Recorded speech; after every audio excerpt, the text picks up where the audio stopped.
Study IQ IAS, अब तैयारी हुई अफोर्डेबल। नमस्कार दोस्तों, स्टडी IQ देख रहे हैं आप और मैं हूं वरुण जौहरी। आज बात करेंगे एक ऐसे शख्स के बारे में जिसके बारे में शायद ही आपने उसका नाम सुना हो, लेकिन जब आप ये एपिसोड देखेंगे तो आप उसके बारे में बखूबी जान जाएंगे कि एक ऐसा भी शख्स भारत में आज़ादी के बाद ही हुआ था।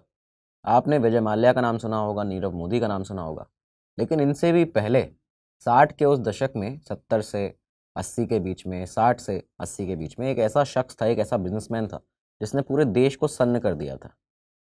ये वो शख्स था उस समय जो कभी भी किसी भी न्यूज़पेपर की हेडलाइन में अछूता नहीं रहता था, उसका नाम हर जगह दिखता था। नई दिल्ली की, राजधानी की, भारत के हर बड़ी पार्टी में वो शख्स नज़र आता था। बड़े बड़े मंत्रियों के साथ, सांसदों के साथ में, प्रधानमंत्री के साथ में उसकी नज़दीकियों की बातचीत होती थी। एक ऐसा शख्स, लेकिन अचानक से उस पर करोड़ों रुपए की चोरी का आरोप लग जाता है, उसे लोग भगौड़ा कहने लगते हैं। ये 60 से 70 के दशक की बात है। इंदिरा गांधी के शासनकाल में उस शख्स के ऊपर, उस बिजनेसमैन के ऊपर 3 अलग अलग देशों में कार्रवाई चली, कोर्ट में केसेस चले। यूएस में, अमेरिका में, कोस्टा रिका में और यूके में, यूनाइटेड किंगडम, तीनों देशों में भारत को केस लड़ना पड़ा उस शख्स को भारत वापस लाने के लिए, उसके एक्स्ट्राडिशन के लिए। ये एक ऐसा बिजनेसमैन था जो लुटियंस दिल्ली को, बड़े बड़े मंत्रियों को, सांसदों को उसने अपनी उंगलियों पर लपेट रखा था। आज उस शख्स की बात करेंगे, कैसे एक बहुत ही ज़्यादा विद्वान, बहुत ही ज़्यादा इंटेलिजेंट, एक शिपिंग मैग्नेट, शिपिंग टाइकून, और बताते हैं कि नेहरू गांधी परिवार का बहुत ही ज़्यादा करीबी, जयंती धर्म तेजा। ये शख्स कैसे करोड़ों का फ्रॉड किया, कैसे उस दशक में, उस दौर में करोड़ों पैसे भारत सरकार के लेके भारत से भाग गया, ये आज आपको बताने वाले हैं। और इस एपिसोड में ये सब आपको पता चलने वाला है। कई सारी इंटरेस्टिंग फैक्ट्स और कई सारी स्टोरीज़ के बारे में ही पता चलेगा, तो आखिरी तक इस वीडियो को ज़रूर देखिएगा। तो साल 1922 में जन्म होता है जयंती धर्म तेजा का। बेसिकली आंध्र प्रदेश से बिलोंग करते थे, आंध्र प्रदेश से आते थे। बताया जाता है जो उनके पिता थे जयंती वेंकट नारायण तेजा, वो ब्रह्मो यूनिट्स, जो ब्रह्म समाज होते हैं, तो उनमें ब्रह्मो यूनिट्स जो थी उनको उन्होंने ऑल ओवर इंडिया फैलाया हुआ था। बताते हैं चिट्टगोंग से लेकर नैनीताल तक उन्होंने ये यूनिट्स को फैलाया था। उन्हें वन ऑफ द फाउंडिंग जो मेंबर है, जो फाउंडर्स थे, one of the founders, Congress की कई सारी यूनिट्स उन्होंने उड़ीसा और आंध्र प्रदेश में बनाई हुई थी। तो ये एक बहुत ही अच्छे बड़े परिवार से आता था जयंती धर्म तेजा। बताते हैं कि इनकी जो फैमिली थी, जो परिवार था, वो बहुत ही ज़्यादा वेल कनेक्टेड था उस समय फ्रीडम फाइटर्स के साथ में। जब आज़ादी की लड़ाई चल रही थी, आंदोलन चल रहे थे देश के आज़ादी से पहले, तब उनके परिवार के बारे में बताया जाता है कि कई सारे उनके जो फ्रीडम फाइटर्स थे, वो इनके जो बहरामपुर में जो इनका घर था वहाँ पे आते जाते थे, जिनमें से सुभाष चंद्र बोस भी होते थे, महात्मा गांधी, जयप्रकाश नारायण और जवाहरलाल नेहरू। ये इस तरह के जो फ्रीडम फाइटर्स, उस समय के जो बड़े बड़े नेता थे, वो लोग इनके घर में उनका आना जाना था। और जयंती धर्म तेजा ये भी क्लेम करते हैं कि महात्मा गांधी ने उनका नाम रखा था धर्म, जो उनका नाम था धर्म तेजा, ये महात्मा गांधी ने उनको दिया था। तो ये बातें वो क्लेम करते थे बाद में। खैर, एक बड़े परिवार से आते थे और करीबन 6 फुट 4 इंच के ये जो जयंती धर्म तेजा थे, उनके बारे में बताया जाता है कि जब भी वो किसी से मिलते थे, वो अपना एक अलग इंप्रेशन छोड़ देते थे आदमी के ऊपर। पढ़ाई लिखाई में शुरुआत से ही बहुत ज़्यादा तेज़ थे, बहुत ही ज़्यादा होशियार थे। 1940 के दशक में मैसूर यूनिवर्सिटी से अपना केमिस्ट्री में डिग्री करते हैं, और डिग्री करने के बाद में मैथ्स में क्योंकि महारत हासिल थी, आगे पढ़ने का मन था, जुनून था, तो बताया जाता है कि एक अच्छा करियर बनाने की जो ख्वाहिश थी उसको पूरा करने के लिए ये आज़ादी के बाद ब्रिटेन चले जाते हैं। ब्रिटेन गए, वहाँ से बताया गया कि पीएचडी की इन्होंने एस्ट्रोफिजिक्स में और न्यूक्लियर के ऊपर, न्यूक्लियर फिजिक्स में भी बहुत ज़्यादा इन्होंने पढ़ाई की, काम किया। खुद जयंती धर्म तेजा जिस तरह का वो बताते हैं, वो ये बताते थे कि एनरिको फर्मी के साथ में, जो एक फिजिसिस्ट है जिनको न्यूक्लियर एज का फादर कहा जाता है, उन तक के साथ में इन्होंने काम किया है विदेश में। साथ ही साथ में वो ये भी क्लेम करते थे कि उन्होंने कई लंबा समय काम करते हुए गुजारा है आइंस्टीन के साथ में और ओपनहाइमर के साथ में। तो ये एक बड़े बड़े क्लेम्स थे जो जयंती धर्म तेजा भारत आके करते थे कि इस तरह की काम वो विदेश में कर चुके हैं। दोस्तों, इस वीडियो में आगे बढ़ने से पहले आपको बता दें, आप लोग जो ये वीडियो देख रहे हैं, अगर आप यूपीएससी की तैयारी कर रहे हैं, आईएएस आईपीएस बनना चाहते हैं, एक बार जाके इस वीडियो के डिस्क्रिप्शन में सारे बैचेस, सारे कोर्सेज को ज़रूर देखिएगा। सारे लिंक्स अवेलेबल हैं वहाँ पे नीचे डिस्क्रिप्शन में, जाके देखिएगा। आप भली बात ही जानते हैं आपको किन चीज़ों की आवश्यकता है, किन स्टडी मटेरियल की, किन फैकल्टीज से पढ़ने की ज़रूरत है। सब कुछ आपको यहाँ पर स्टडी IQ बहुत ही अफोर्डेबल रेट्स में प्रोवाइड करता है, और ये आप अफोर्डेबल रेट्स में और ज़्यादा बड़ा डिस्काउंट लेकर पा सकते हैं इस कोड के साथ, जो वीजे लाइव आपको एक कोड दिख रहा है आपकी स्क्रीन पर। इस कोड को लगाइए, आपका कोड है यहाँ पे अपना जो कोर्स है उसको परचेज़ कीजिए, इस कोड को लगाएंगे, आप अपनी तैयारी को तो मजबूत बनाएंगे ही, एक बड़ा डिस्काउंट भी पाएंगे। तो जल्दी से जल्दी अपना कोर्स लीजिए, इस कोड को लगाइए, अपनी तैयारी को मजबूत बनाइए। तो अब आगे बढ़ते हैं अपने एपिसोड में। जयंती धर्म तेजा 1960 में भारत वापस आते हैं, और भारत वापस आने के बाद जब ये अपना पढ़ाई करके और काम करके विदेश में भारत जब वापस आए थे, तो इन्हें एक नए इंडिया के साथ ही इंट्रोड्यूस हुए थे। री इंट्रोडक्शन इनका एक नए इंडिया के साथ हुआ था, जो एक आज़ाद भारत था। तो आज़ाद भारत के साथ में इनका एक इंट्रोडक्शन होता है। भारत तेज़ी से ग्रोथ कर रहा था, उस समय पे अलग अलग चीज़ों के लिए काम किया जाता सरकारों के द्वारा। नेहरू जो थे, पीएम थे जो इस समय, नेहरू उस समय डेवलप करना चाह रहे थे भारत की शिपिंग इंडस्ट्री को डेवलप करना चाह रहे थे। और इसी के दौरान, क्योंकि जयंती धर्म तेजा एक अच्छे खासे परिवार से आते थे, बहुत अच्छा पैसा कमा के आए थे भारत से, विदेश से, तो ये यहाँ पे आके बड़ी बड़ी जो पार्टीज़ होती थी उनको ऑर्गेनाइज करते थे। बताया जाता है कि कई सारे जो नेता थे, सांसद थे, वो इनकी पार्टीज़ में आते थे। तो ऐसी ही एक पार्टी एक दिन ऑर्गेनाइज की गई जिसमें जयंती धर्म तेजा को बुलाया गया था। ये पार्टी ऑर्गेनाइज की जाती है 1960 में सांसद एम थिरुमला राव के द्वारा। उन्होंने ये पार्टी ऑर्गेनाइज की। इन मेहमानों में जिनको उन्होंने बुलाया था उसमें एक तेजा भी शामिल था, जयंती धर्म तेजा। उन मेहमानों में कई सारे मंत्री थे, कई सारे सांसद थे, चीफ मिनिस्टर्स थे बड़े बड़े स्टेट्स के। तो ये सब लोग इस पार्टी में घूम रहे थे, राव की पार्टी में, और एक साथ आपस में बातचीत कर रहे थे। बताया जाता है कि इसी पार्टी के दौरान जब एक मंत्री ने इस इंडस्ट्रियलिस्ट, एक तरह से एक बड़े बिजनेसमैन को जो बाहर से विदेश से लौटा है, तेजा को जब उन्होंने देखा, तो उन्होंने प्रधानमंत्री जवाहरलाल नेहरू से तेजा को मिलवाने का वादा किया था। अब हालांकि तेजा के लिए नेहरू जी से मिलना कुछ बहुत बड़ी एक तरह से कहा जाए कि एक मशक्क़त वाली बात नहीं थी कि जिसके लिए उसे खासी मेहनत करनी पड़े, क्योंकि उस समय नेहरू जी खुद जो थे वो ऐसे व्यक्तियों का स्वागत करते थे, खुद से उनसे मिलते थे जो अपने दम पर कुछ हासिल करके आए हैं बाहर विदेश में, जो भारतीय हैं और बाहर जाके अच्छी खासी तालीम हासिल करके आए हैं, पढ़ाई करके काम करके आए हैं। तो नेहरू जी से मिलना उसके लिए टफ नहीं था। उसके बाद जयंती धर्म तेजा की नेहरू जी से मुलाकात होती है, लेकिन इस मुलाकात ने एक तरह से कहा जाए कि जयंती धर्म तेजा की भारत में आने के बाद उनकी ज़िंदगी को बदल दिया। नेहरू जी से मिलने के बाद जयंती धर्म तेजा ने उनसे ये कहा कि वो अपने देश के लिए, भारत के लिए कुछ करना चाहते हैं। नेहरू ने उन्हें 2 विकल्प दिए, क्योंकि नेहरू जी जान चुके थे कि ये जो शख्स है ये बाहर से अच्छा काम करके आया है, तो इसको हमें इसका यूज़ करना चाहिए, एक तरह से इसके साथ इसको इस्तेमाल करके भारत की तरक्की में कुछ हमें करना चाहिए। नेहरू जी ने यहाँ पे 2 विकल्प दिए जयंती धर्म तेजा को। एक उन्होंने कहा था कि आप स्टील सेक्टर में कुछ करो, और दूसरा कहा था कि आप शिपिंग में अपना हाथ आजमाओ, जो शिपिंग इंडस्ट्री को, जिसको नेहरू जी आगे बढ़ाना चाह रहे थे। तो जयंती धर्म तेजा ने इनसे कहा कि शिपिंग सेक्टर में उनकी एक्सपर्टीज़ है, वो इसमें अच्छा खासा काम कर पाएंगे। और उन्होंने साफ साफ ये कहा था कि मैं देश के समुद्री बेड़े का कायाकल्प कर सकता हूँ, मतलब मैं शिपिंग इंडस्ट्री का कायाकल्प कर सकता हूँ, जो सी रूट है उसका, बस सरकार मेरी शुरुआत में कुछ मदद कर दे। तो ये उनके वर्ड थे। अब यहाँ से जब जयंती धर्म तेजा ने नेहरू जी से बातचीत की, नेहरू जी को अपना प्रपोजल दिखाया, नेहरू जी को बताया जाता है कि प्रपोजल जो प्लान था, जो स्ट्रैटेजी थी जयंती धर्म तेजा की शिपिंग इंडस्ट्री को लेके, उस प्लान को लेके ये उन्हें काफ़ी ज़्यादा पसंद आई।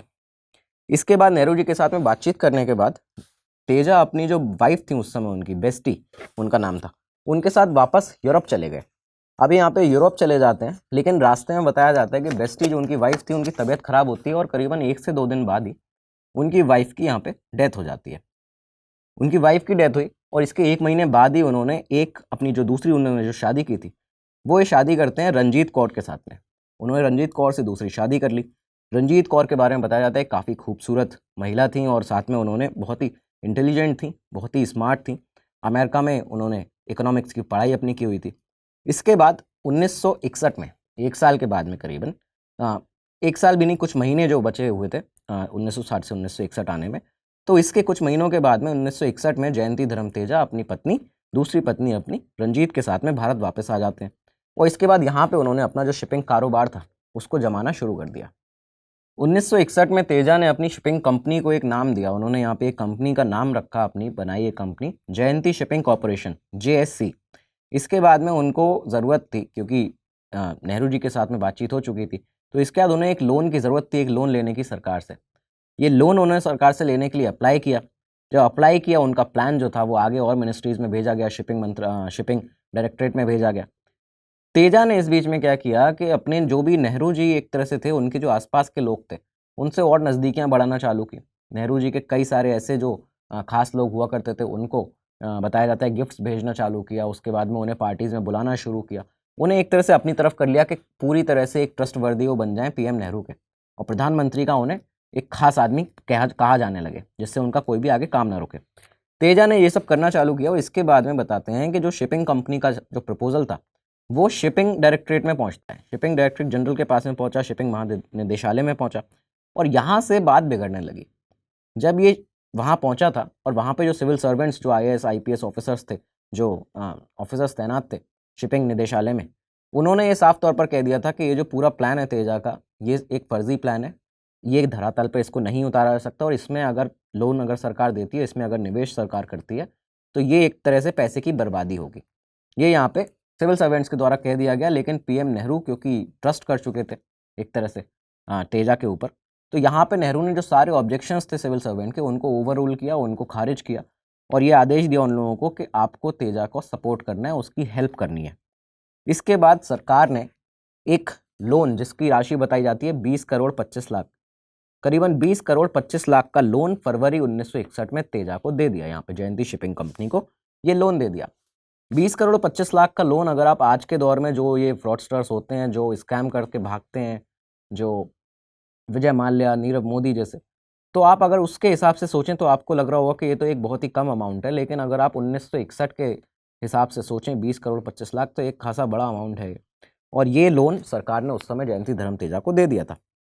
इसके बाद में करीबन, क्योंकि 63 साल हो चुके हैं इस बात को, तो 63 साल पहले अगर 20 करोड़ 25 लाख का लोन दिया जा रहा है तो ये बड़ी बात है। इस रकम के सहारे तेजा ने अपना कारोबार करना शुरू किया। जयंती शिपिंग कॉरपोरेशन ने क्या किया कि अपनी पहली बात तो अपना स्ट्रक्चर किया, खुद को एम्प्लॉयज़ को हायर किया और इसके बाद में जयंती शिपिंग कंपनीज ने क्या करना चालू किया कि जापान के जो जहाज होते थे, जापान से जहाज़ों को खरीदना शुरू किया। जापान से जहाज़ खरीदने शुरू किए। इसके बाद में ये पैसा बनाने के लिए क्या करते थे कि जब भी पैसा जैसे दोबारा जुटाना होता था तो जो पिछले जहाज़ होते थे उनको गिरवी रख देते थे और उसके बाद में नए जहाज़ खरीदते थे उन पैसों से। तो ये इस तरह से अपना पैसा एक तरह से रोटेट करते रहे और इस तरह उनकी कमाई लगातार बढ़ती जा रही थी। लेकिन इस बीच में आपको बता दें कि जयंती धर्म तेजा ने सिर्फ सरकार को उस लोन की सिर्फ एक किश्त दी थी, सिर्फ एक किश्त अभी तक उन्होंने चुकाई थी। और इसके साथ ही क्योंकि उनकी जो उनका एक तरह से दबदबा, उनका फेम बढ़ता जा रहा था, लोगों में, बिजनेसमैन में जो उनका नाम था वो बढ़ रहा था, तो उद्योगपतियों में, देश के बड़े उद्योगपतियों में उनका नाम अचानक से शुमार होने लगा। अब देश जो था, क्योंकि मीडिया में भी लगातार नाम आता था, तो देश ने उनको एक बहुत ही जो उनके अचीवमेंट्स थे कि जापान की जो कंपनीज़ हैं, जापान के जो जहाज़ हैं, उनको यहाँ पे लाए हैं धर्म तेजा, तो इसके लिए उनको बहुत ज़्यादा प्रोत्साहन देना शुरू किया। उनकी तारीफ़ें, वाहवाही होने लगी पूरे देश भर में, भारत में। इसके बाद उन्होंने, जयंती धर्म तेजा ने, बताया जाता है कि नियरली सारे ही जगह पे दुनिया भर में अलग अलग जगह अपनी एक्सपेंसिव, काफ़ी महंगी महंगी प्रॉपर्टीज़ खरीदना शुरू किया।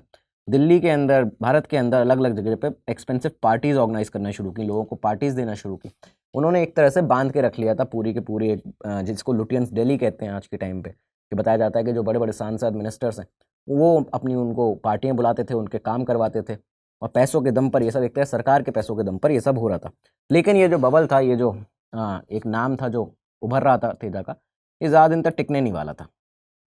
जब तेजा का नाम भारत में उभर रहा था तो उस समय पे बताते हैं कि ये जो जयंती धर्म तेजा थे, उनको एक बहुत ही ज़्यादा करिज्मेटिक, बहुत ही ज़्यादा ऐसा शख्स जो किसी को भी अगर बात करे तो उसको कमांड कर लेता है, उसको अपनी बातों में ले लेता है, एक तरह से सोशल एनिमल जिसकी सभी से जान पहचान है, इस तरह का वो नाम बन चुका था उस समय का, 60 से 70 के दौर का।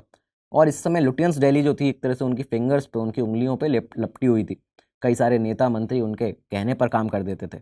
इसमें उनकी वाइफ का बहुत बड़ा रोल था, ये भी बताया जाता है। जो रंजीत कौर थी, जो उनकी वाइफ थी, जिन्हें बताया जाता है कि ये जो कपल है, इसका सिर्फ भारत में नहीं, लंदन से लेकर न्यूयॉर्क तक ग्लोबली उन्होंने अपना जो सर्कल था बड़े बड़े लोगों के बीच में, वो अच्छा खासा बना लिया था। उनकी वाइफ जो थी, उनका बहुत ज़्यादा बड़ा रोल होता था नेटवर्किंग में, रंजीत कौर का। तो वो उनका बहुत बड़ा रोल होता था। वो एक बहुत ही ज़्यादा चार्मिंग, बहुत ही खूबसूरत महिला थी। और एक बार बताते हैं कि ये जो जिस तरह की बातें सामने आती हैं कि एक पार्टी के दौरान उन्होंने यहाँ पे वो सुर्खियों में आ गई थी बहुत ज़्यादा, अखबारों में भी, जब उन्होंने PM नेहरू को, बताया जाता है कि वो काफ़ी ज़्यादा उनके गाल पे उन्होंने किस कर लिया था। तो इस तरह की बात भी यहाँ पे सामने बताई जाती है। लोगों ने इस बीच में तेजा को, क्योंकि उसका नाम फैलना शुरू हो चुका था, तेज़ी से तेजा का नाम फैल रहा था, तो कुछ लोग ऐसे भी थे जिनको उनसे बहुत ही ज़्यादा परेशानियाँ होने लगी हैं। मिनिस्ट्री के लोग हुआ करते थे, नेहरू के विपक्षी जो अपोजिशन पार्टी थी उनके लोग होते थे, और नेहरू के खुद की पार्टी के जो लोग थे, PM नेहरू की, जो कांग्रेस के खुद के लोग थे, उनको भी तेजा की जो एंट्री थी PM नेहरू के निवास में, रेजिडेंस में, 3 मूर्ति भवन में, लगातार उसकी जो एक्सेस था एंट्री का कि उसको कभी भी उसके लिए सिक्योरिटी चेक या इस तरह की चीज़ें नहीं हो रही थी, और वो कई बार अक्सर आ जाता था सीधा पीएम नेहरू से मिलने के लिए। तो ये इस बात से भी लोग काफ़ी ज़्यादा नाखुश थे।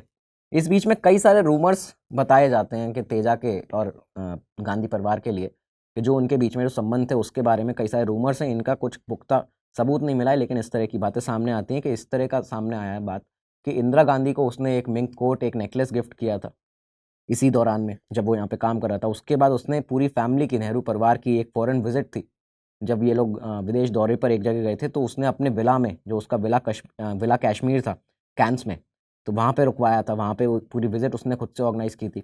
ये बताया जाता है तेजा के एक फॉर्मर एम्प्लॉय के द्वारा, जो उसकी कंपनी में जयंती शिपिंग कॉरपोरेशन में काम करता था। उसने ये बताया कि संजय गांधी जो थे, संजय गांधी और राजीव गांधी का जो स्टे था, जो वो रहने के लिए गए थे लंदन में, उसके लिए फाइनेंस, जो पूरा पैसा था वो तेजा ने खर्च किया था, उसका पूरा खर्चा तेजा ने उठाया था। इसके साथ बताया जाता है कि संजय गांधी को वो चाहता था कि वो ऑटोमोबाइल जाइंट बने, ऑटोमोबाइल मुगल बने, वो ऑटोमोबाइल इंडस्ट्री के सबसे बड़े एक तरह से लीडर बन जाएं। और साथ ही साथ ये बताया जाता है कि संजय गांधी की जो इंटर्नशिप थी, जो रोल्स रॉयस में हुई थी, एक बहुत ही बड़ी कार की कंपनी है, तो उसमें जो इंटर्नशिप थी वो तेजा के ही हेल्प से हुई थी। इस तरह के बड़े बड़े रूमर्स नेहरू गांधी परिवार और तेजा के बीच में सामने आ जाते हैं।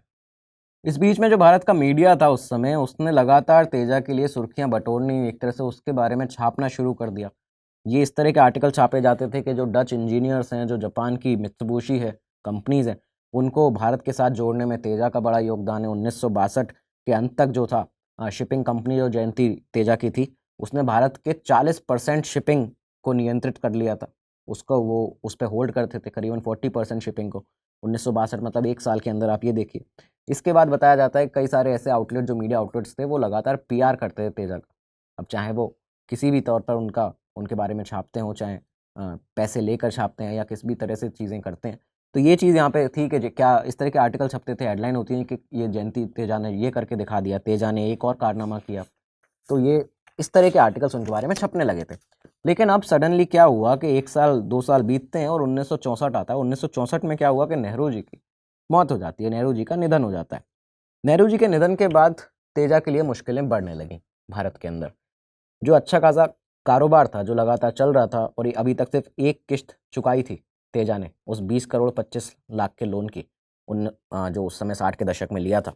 तो यहाँ पे अब क्या था कि जो अगले प्रधानमंत्री बने लाल बहादुर शास्त्री, उनके साथ में तेजा के जो रिलेशन थे वो बहुत अच्छे नहीं रहे।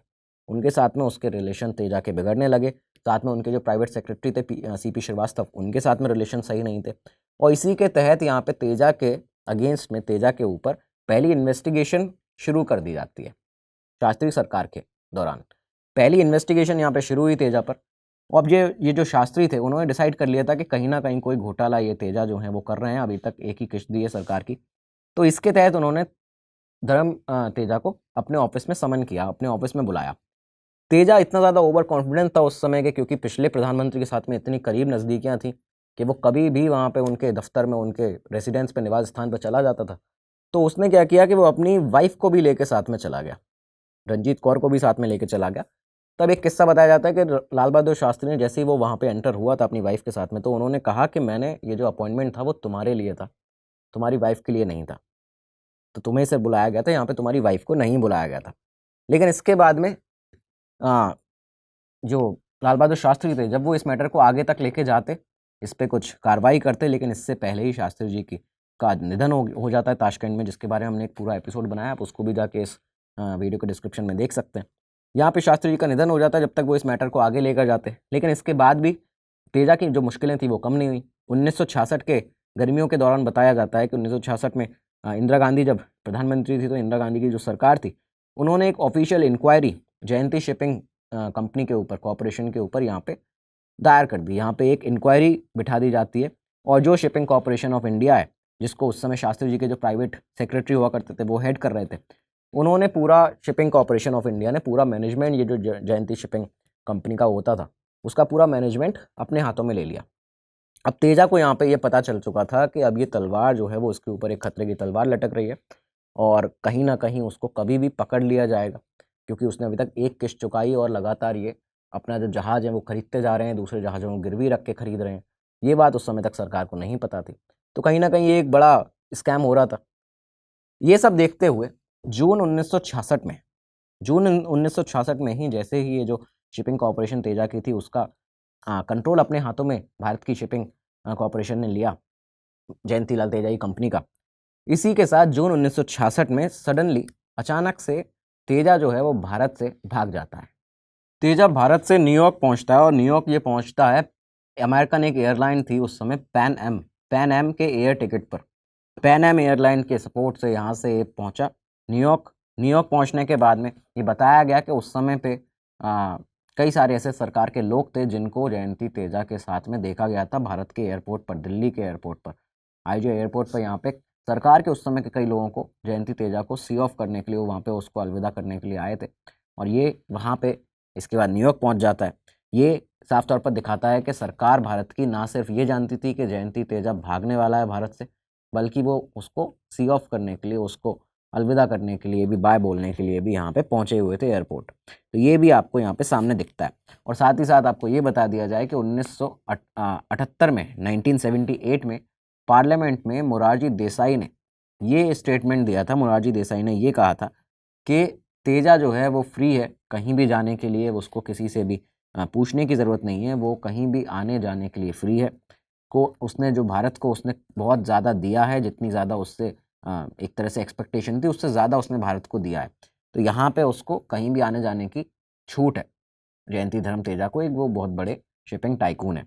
तो ये साफ तौर पर एक तरह से दिखाता है कि कई सारे ऐसे बड़े नेता, कई बड़े मंत्री थे जो जयंती तेजा ने, जिन्हें अपने साथ में अच्छे खासे तौर से मिला लिया था। एक तरह से कहा जाए कि लुटियंस दिल्ली को उसने अपनी उंगलियों पर लपेट के रख लिया था। लेकिन भारत से यहाँ से भागने के बाद ही 1 साल के बाद में ये जो कपल था जयंती धर्म तेजा, उसकी पत्नी रंजीत कौर, इन्हें अरेस्ट कर लिया जाता है न्यूयॉर्क में। न्यूयॉर्क में अरेस्ट होते हैं, लेकिन इसके बाद करीबन $20,000 की जो एक बेल का अमाउंट था, ये बेल उन्होंने दी $20,000 की और यहाँ से ये छूट जाते हैं। न्यूयॉर्क से जैसे ही निकले इसके बाद ये सीधा कोस्टा रिका पहुँच जाते हैं। अब कोस्टा रिका क्यों पहुँचे थे? क्योंकि वहाँ पे उस समय जो डिक्टेटर और प्रेसिडेंट थे कोस्टा रिका के, जॉस फिगारस, तो जॉस फिगारस जो थे वो ना सिर्फ बहुत अच्छे दोस्त थे इसके जयंती धर्म तेजा के, बल्कि इसका एक तरह से प्रोटेक्टर की तरह, इसको सेव करने की तरह, इसका बचाव करने की तरह काम कर रहे थे। भारत की सरकार ने जयंती धर्म तेजा के भागने के कुछ ही महीनों के बाद अक्टूबर 1966 में ही उसका जो पासपोर्ट था उसको कैंसिल कर दिया गया था यहाँ से भारत की तरफ से। लेकिन इसके बाद कोस्टा रिका के उस प्रेसिडेंट ने वहाँ पे तेजा के लिए एक डिप्लोमेटिक पासपोर्ट इशू करा। खुद से एक प्रेसिडेंट ने कोस्टा रिका के डिप्लोमेटिक पासपोर्ट इशू करा। तो आप समझ सकते हैं कि कितनी बड़ी उसने जान पहचान इस कपल ने, इस दंपत्ति ने अपनी बना के रखी थी पूरे दुनिया भर में। एक नया पासपोर्ट, डिप्लोमेटिक पासपोर्ट इशू होता है जयंती धर्म कोंडरू के नाम से। इसके बाद में इसको क्लीन चिट एक तरह से मिल चुकी थी कोस्टा रिका की सरकार के तरफ से कि आप पूरे देश भर में, दुनिया भर में कहीं भी आप चाहें वहाँ पे घूम सकते हैं। और इसी तरह से इस कपल ने, धर्म तेजा ने और उसकी वाइफ रंजीत ने, भारत से ये लोग भागते रहे लगातार। 1966 से 1970 के बीच में जब ये लोग करीबन यहाँ से भागे, तो इसके बाद में ये लगातार बताया जाता है कि ये लोग इधर उधर भागे हैं। उसके बाद में भारत से एक तरह से जो इनकी एक्सट्रेडिशन करने की, इनका प्रत्यार्पण करने की जो इनकी कोशिशें थी भारत की, वो नाकाम होती रही। ये लोग दुनिया भर में यहाँ से वहाँ भाग रहे थे। 1966 के बाद तेजा का नाम भारत में, क्योंकि इधर भारत में जो चल रहा था वो ये था कि संसद के मामलों में, संसद की जो कार्रवाई थी उनमें कई बार इसका नाम लिया जाता था। अपोजिशन जो पॉलिटिकल पार्टीज़ हैं एक दूसरे को टारगेट करती थी। 24 अगस्त 1966 का बताते हैं कि 24 अगस्त 1966 को पार्लियामेंट में राम मनोहर लोहिया, मधु लिमये और एस एम बनर्जी ने ये अपना बताया था। इन नेताओं ने भी ये चीज़ कही थी कि इस प्रणाली में कुछ बहुत गड़बड़ है। जो हमारे मंत्रिमंडल है वो पूरी तरह से सम्मोहित हो जाते हैं, मंत्रमुग्ध हो जाते हैं और इस बात की उनको अनुमति दी जाती है। व्यापार जगत की इन जो चमकदार ये जो हस्तियां हैं, इनके तमाशे से मैं चकित हूँ। तो इस तरह के बयान पार्लियामेंट में दिए जा रहे थे। इधर पार्लियामेंटेरियंस जो हमारे थे वो कोस रहे थे तेजा को, लेकिन दूसरी तरफ तेजा और उसकी जो वाइफ थी रंजीत, वो अपने विला कश्मीर में फ्रेंच रिवेरा कैंस पे वो वहाँ पे इंजॉय कर रहे थे, फन कर रहे थे। तो ये सब चीज़ें चल रही थी। तेजा लगातार यहाँ से भागते रहे, लेकिन इसके बाद में क्योंकि वो उस डिप्लोमेटिक पासपोर्ट पर इतने ज़्यादा कॉन्फिडेंट हो गए थे वो कि देश में कहीं भी वो घूम सकते हैं, विदेश में कहीं भी जा सकते हैं। इसी के तहत फाइनली क्या हुआ कि मई 1970 की बात बताई जाती है। मई 1970 को स्विट्ज़रलैंड जा रहा था एक कपल। ये दोनों स्विट्ज़रलैंड जा रहे थे जब इन्हें लंदन के हेथ्रो एयरपोर्ट पर, हेथ्रो एयरपोर्ट पर लंदन के स्कॉटलैंड यार्ड ने यहाँ से इनको पकड़ लिया। ये फाइनली इनको अरेस्ट किया जाता है। अरेस्ट जब किया गया तो तब भी तेजा इस बात की अकड़ में थे, वो इस तरह से उन ऑफिसर्स को ये बता रहे थे कि ये जो आपने मुझे पकड़ा है, मैं उस पासपोर्ट पर ट्रेवल कर रहा हूँ जो कि एक डिप्लोमेटिक पासपोर्ट है और जो कि कोस्टा रिका के प्रेसिडेंट ने मुझे दिया है। लेकिन इसके बावजूद स्कॉटलैंड यार्ड ने तेजा को पकड़ा और इसके साथ ही वो फाइनली अरेस्ट होते हैं। अब यहाँ से केस चलना शुरू हुआ। केस चला, तेजा के वकील थे लॉर्ड डिंगलफुट, जो कि उस समय लेबर पार्टी के जो नेता थे माइकल फुट, उनके भाई थे। यहाँ से महारानी का जो दरबार था, जो क्वीन का जो दरबार था, वहाँ पे जो केस चल रहा था, वो डिंगलफुट ने यहाँ से भारत का और इंदिरा गांधी की जो पार्टी थी उनका, उस सरकार का, उसको शर्मिंदा करने के लिए इस तरह के स्टेटमेंट दिए जो कि तेजा ने साफ तौर पर उनको बताए हुए थे। उन्होंने ये स्टेटमेंट दिए कि तेजा इतना ज़्यादा घुला मिला हुआ है और गांधी नेहरू परिवार का इतना ज़्यादा क्लोज है कि तेजा ने एक बार नेहरू और फ्रांस के राष्ट्रपति उस समय के चार्ल्स डी गौले, तो उनकी बीच की मीटिंग करवाई थी और उस मीटिंग कराने के लिए उसे राजनयिक मिशन पर भेजा गया था भारत की तरफ से सोवियत यूनियन। तो ये यहाँ पे उन्होंने खुलासा किया कि राजनयिक मिशन पर सोवियत यूनियन भेजा गया था नेहरू जी की तरफ से, इंदिरा सरकार की तरफ से उस समय, नेहरू सरकार की तरफ से उस समय तेजा को। लेकिन इसके बाद ये लंबा केस चला करीबन वहाँ पे, और उसके बाद में ये जो फाइनली जो तेजा था वो वहाँ पे अपना एक्स्ट्राडिशन केस जो था वो हार जाता है और भारत सरकार जो थी वो यहाँ पे केस जीतती है। फाइनली 15 अप्रैल 1971 का वो दिन था। 15 अप्रैल 1971 को यूके से इसको भारत वापस लाया जाता है। तेजा को भारत वापस लाया गया और भारत वापस आने के बाद जो आर्टिकल्स छपे थे जिसमें उनका बताया गया था किस तरह से वो भारत वापस आया था, तो वो एक अपने ब्लैक टेरिलिन सूट में था, एक बहुत ही अच्छी खासी पर्सनालिटी के साथ में लग्जरी ब्लैक टेरिलिन सूट में वो एयरपोर्ट से निकला, फ्लाइट से निकला चलते हुए। उसके बाद अपनी जो एक कार उसके लिए वेट कर रही थी वहाँ पे गया और यहाँ से उसे पुलिस सुपरिटेंडेंट के एसपी के जो ऑफिस में ले जाया गया। तो वहाँ पे जाने के लिए वहाँ पे उसको सॉफ्ट ड्रिंक सर्व की गई। तो ये पूरा एक इंडियन एक्सप्रेस का एक आर्टिकल था जहाँ पे उसमें ये सब 1971 में छपा हुआ था। तो यहाँ से इस तरह से इसको यहाँ पे ले जाया गया। उसके बाद दिल्ली में तेजा के ऊपर केस चला। केस 1970 में जो केस चल रहा था, तो उस समय ये बताया, ये जो केस चल रहा था यहाँ पे 1971 में, ये बताया गया तेजा के द्वारा जब उसने गवाही दी कि उसने ये कहा कि 1948 के बाद से मैं भारत में रहा ही नहीं हूँ। उसने सीधा सीधा इस बात से नकार दिया था कि मैं भारत कभी आया और यहाँ पे सेटल हो चुका था। उसने कहा कि मैं 1948 से भारत में रहा ही नहीं हूँ। जयंती शिपिंग करने के बाद भी मैं जो मेरा मेन रेसिडेंस होता था वो फ्रांस में था, मैं वहीं पर रहता था। जो अपना जो विला है फ्रेंच विला, वहाँ पे मैं वहाँ रहता था और लगभग 40 बार सिर्फ मेरा इस बीच में भारत आना हुआ है। तो ये सब उसने यहाँ पे बताया। उसके बाद में न्यूज़ आर्काइव जो रिपोर्ट है उनके अकॉर्डिंग बताया जाता है कि तेजा ने ये भी बताया था उस कोर्ट में, उस केस के दौरान उसने कहा कि नेहरू जो हैं उन्होंने उसको इतना ज़्यादा ट्रस्ट किया था कि उसको टॉप सीक्रेट डिप्लोमेटिक मिशंस पर उस समय वो भेजते थे, सीक्रेट मिशंस पर भेजते थे। और उसने करीबन 14 बार ट्रिप लगाई है रशिया की, वो 14 बार रशिया गया है ड्यूरिंग 1962 इंडो चाइना वॉर, सीनो इंडियन वॉर, जब भारत और चीन का युद्ध हो रहा था उस समय वो रशिया गया है। करीबन 14 बार उसको नेहरू जी ने भेजा है हेल्प लेने के लिए, रशिया से इस वॉर के लिए, भारत के लिए हेल्प लेने के लिए भेजा गया था। साथ ही उसने ये भी बताया कि वो एक और डिप्लोमेटिक एक्टिविटी में इन्वॉल्व था जहाँ पे उसको भेजा गया, जिसमें उसने बताया कि जो वहाँ पे यूके में भी अदालत में महारानी के सामने जो बताई गई थी, दलील जो दी गई थी, उसने ये बताया कि नेहरू और जो फ्रेंच प्रेसिडेंट थे चार्ल्स डी गॉले, तो उनकी मुलाकात कराने के लिए भी यहाँ पे मैंने ही वो मीटिंग अरेंज की थी, उस डिप्लोमेटिक एक्टिविटी में भी मैं शामिल था। इस तरह के बड़े बड़े आरोप एक तरह से उसने यहाँ पे लगाए हुए थे नेहरू जी पे और इंदिरा सरकार पे। अब ये कितने सच हैं कितने झूठ हैं ये साबित नहीं हुआ, लेकिन ये साबित ज़रूर हुआ कि करीबन ये कोर्ट में जो केस था वो 1 साल तक चलता है।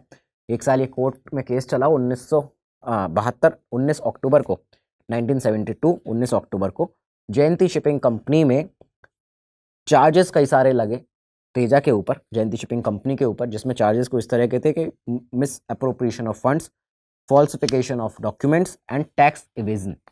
टैक्स इवेजन का यहाँ पे चार्ज लगता है, इसके साथ में धोखाधड़ी का चार्ज लगा और इसके बाद तेजा को फाइनली भारत में 3 साल के लिए जेल भेज दिया जाता है और उस पर फाइन लगाया जाता है 14,30,000 रुपये का। तिहाड़ जेल यहाँ से तेजा को फाइनली भेज दिया गया।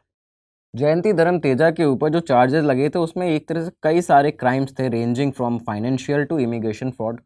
इमिग्रेशन फ्रॉड के चार्जेस भी थे। आरोप जो थे वो बड़े पैमाने पर थे, जिसमें पैसों का गबन, धन का दुरुपयोग, जहाज़ों के भुगतान पर चूक और जालसाजी, वीज़ा धोखाधड़ी, पासपोर्ट उल्लंघन, जो पासपोर्ट वायलेशंस होते हैं वो, इस तरह के कई सारे आरोप उसके ऊपर लग चुके थे। 1975 में उसे जेल से रिहा किया जाता है। 75 में रिलीज़ किया गया। इसके बाद जयंती धर्म तेजा हैदराबाद में जाके सेटल हो गया। उसका जो नाम था वो नो फ्लाई लिस्ट में डाल दिया गया था। इंटरनेशनली आप ट्रेवल नहीं कर सकते, इंटरनेशनल एयरलाइंस में आप ट्रेवल नहीं कर सकते, मतलब आप भारत से बाहर ही नहीं जा सकते। अब नो फ्लाई लिस्ट में भारत सरकार ने उसका नाम यहाँ पे डाल दिया था, लेकिन इसके बावजूद ये कहानी यहाँ पे ख़त्म नहीं होती है। हुआ ये कि इन सब के बावजूद तेजा भारत से भाग गया। एक बार फिर से वो भारत से भाग गया मई 1977 में। मई 1977 में तेजा ने यहाँ पे, अभी भी आपको बता दें कि सरकार का लोन नहीं चुकाया था, एक किश्त दी हुई थी, उसके बाद लोन नहीं चुकाया था, और ये यहाँ से जब भागा तो ये फिर से एक बार जो पैन एम जो एयरलाइंस थी, अमेरिकन एयरलाइंस, उसके फ्लाइट लेकर यहाँ से भागा था। अब यहाँ पे क्या हुआ कि यही बताया जाता है कि मोरारजी देसाई के जो बेटे थे, तो वो भी उस समय वहाँ पे एयरपोर्ट पे तेजा को छोड़ने के लिए, जो उस समय के शिपिंग मिनिस्टर थे, जो डिपार्टमेंट था उसके हेड थे, वो भी वहाँ पे छोड़ने के लिए तेजा को आए थे एयरपोर्ट पर। तो ये सब चीज़ें वहाँ पे सामने आई, सुर्खियाँ इन चीज़ों को भी बहुत ज़्यादा मिली कि सरकार के खुद के लोग तेजा को यहाँ पे एक बार फिर से छोड़ने के लिए आए हुए थे, जब वो एक बार दोबारा भागा है। इसके साथ ही क्या हुआ कि मोरारजी देसाई की सरकार का बताते हैं कि उन्होंने, जब तेजा भाग गया, उसने लोन नहीं चुकाया था, इस मैटर पर कुछ किया नहीं, कभी भी इस मैटर पर उन्होंने कोई सवाल नहीं खड़े किए। अगली जो सरकार आई, चौधरी चरण सिंह जब आए, तो उनकी जो सरकार आई, उन्होंने सीधा एक लॉ सूट फाइल किया उस अमेरिकन एयरलाइंस पे कि आपने तेजा को, जब उसका नाम नो फ्लाई लिस्ट में था, तो आपने उसको फ्लाई करने कैसे दिया, आपने उसको फ़्लाइट लेने कैसे दी। तो यहाँ पे पैन एम एयरलाइंस के ऊपर लॉ सूट फाइल किया गया चरण सिंह सरकार के द्वारा। पैन एम एयरलाइन ने उस समय पे ये कहा कि आपके जो लोग हैं, जो आपकी सरकार के लोग हैं, आप हम पे ये सवाल उठा रहे हैं कि हमने उसको फ़्लाइट कैसे लेने दी, लेकिन आपकी सरकार के लोग खुद उसे एयरपोर्ट पर छोड़ने आए थे। आपकी सरकार को ये पता था कि वो भाग रहा है, तो आप हम पर कैसे इतना बड़ा जो इल्ज़ाम है, जो आरोप है, वो लगा सकते हैं। इसके बाद एक बार फिर से कुछ ऐसा हुआ कि तेजा, क्योंकि भाग चुका था 1977 मई में, लेकिन 1983 में वो एक बार फिर से भारत आता है। और भारत आके उसने इस बार भी, आपको बता दें, कर्जा अभी तक क्योंकि चुकाया नहीं था, एक बार फिर से वो भारत आया, उसने एक इंटरव्यू दिया। इंटरव्यू में तेजा ने ये कहा था कि मैं शिपिंग कंपनी स्टार्ट करना नहीं चाहता था, जयंती शिपिंग कंपनी कॉरपोरेशन स्टार्ट करना मैं नहीं चाहता था। वो नेहरू थे, वो मिस्टर नेहरू थे जिन्होंने मेरे ऊपर ये सब थोपा है, उन्होंने ही मुझे कहा कि तुम्हें ये करना है और तुम ये करोगे। तो ये इस तरह के उसने बयान दिए थे। इसके बाद जो तेजा था वो भारत से वापस जाता है और न्यू जर्सी में शिफ्ट हो जाता है। न्यू जर्सी में रहने लगे, और इसके बाद बताया जाता है कि वहीं पे रहते रहते उसके बाद कभी वो वापस भारत नहीं आए। क्रिसमस के दिन 1985 उनका देहांत होता है, निधन होता है, और 63 साल की उस समय उम्र थी। तेजा का यहाँ पे निधन हो गया, लेकिन ये वो समय था कि जब लगातार इनकम टैक्स डिपार्टमेंट उस समय तक भी ये कहता रहा, जब ये खबर आई थी, कि भारत सरकार के करीबन 13 करोड़ 53 लाख रुपए इस समय भी तेजा के पास हैं। तेजा ने अभी भी उनको हड़प के रखा हुआ है। तो दोस्तों, ये थी कहानी जयंती धर्म तेजा की। आपने विजय माल्या का स्कैम सुना, आपने नीरव मोदी का स्कैम सुना, कई सारे और स्कैम्स आप सुनते हैं। 1992 में जो स्कैम हुआ था, हर्षद मेहता स्कैम, वो भी आपने देखा है। लेकिन ये जो स्कैम है, ये उस समय का स्कैम है जब भारत एक तरह से अपनी इकोनॉमी से जूझ रहा था। कई और सारी बड़ी समस्याएं इस भारत के सामने थी। फूड क्राइसिस चल रही थी, 65 का जंग थी, वॉर थी। उस समय पे एक बड़ी धोखाधड़ी भारत के साथ में हुई थी, जब भारत का करीबन 20 करोड़ रुपया लेके एक बिजनेसमैन यहाँ से चला गया था और भाग गया था, और उसके बाद में भारत सरकार ने एक्स्ट्राडिशन उसका करने के लिए लाखों रुपया खर्च कर दिया विदेश की अदालतों में। 3 अलग अलग देशों की अदालतों में उसके केसेस चले, और इसके बाद फाइनली जब वो भारत वापस लाया भी गया, तो यहीं की सरकारों ने मिलकर उसको एक बार फिर भारत से भागने में मदद की। तो ये एक ऐसा केस है जिसके बारे में आपको बताना ज़रूरी था, इसलिए आज आपके लिए कहानी लेकर आए थे। उम्मीद है आपको एपिसोड पसंद आया होगा। कैसा लगा कमेंट सेक्शन में ज़रूर बताइएगा। और आपको ये भी बता दें कि अगर आप यूपीएससी सिविल सर्विस एग्जामिनेशन की तैयारी कर रहे हैं या करना चाहते हैं, तो आप इस वीडियो को डिस्क्रिप्शन में एक बार जाके ज़रूर देखिएगा। आपको सारे के सारे लिंक्स कोर्सेज़ के मिल जाएंगे। वहाँ पे आपको अफोर्डेबल रेट्स में, कई सारे अफोर्डेबल प्राइस में स्टडी IQ आपको कोर्सेज़ प्रोवाइड कर रहा है। और वहाँ पे आपको आपका ये जो कोड है VJ लाइफ, ये लगाना है, जो आपको आपकी स्क्रीन पर दिख रहा है। इस कोड को लगाते हुए अपनी तैयारी को मजबूत बनाएंगे और बहुत बड़ा डिस्काउंट पाएंगे। कोई और क्वेरी हो, कोई सवाल पूछने हो, कनेक्ट करना हो, तो मेरे साथ सोशल मीडिया हैंडल्स पर, इंस्टाग्राम, फेसबुक, ट्विटर पर आप कनेक्ट कर सकते हैं। इसी के साथ में दीजिए इजाज़त। नमस्कार, धन्यवाद, जय हिंद। स्टडी IQ IAS, अब तैयारी हुई अफोर्डेबल।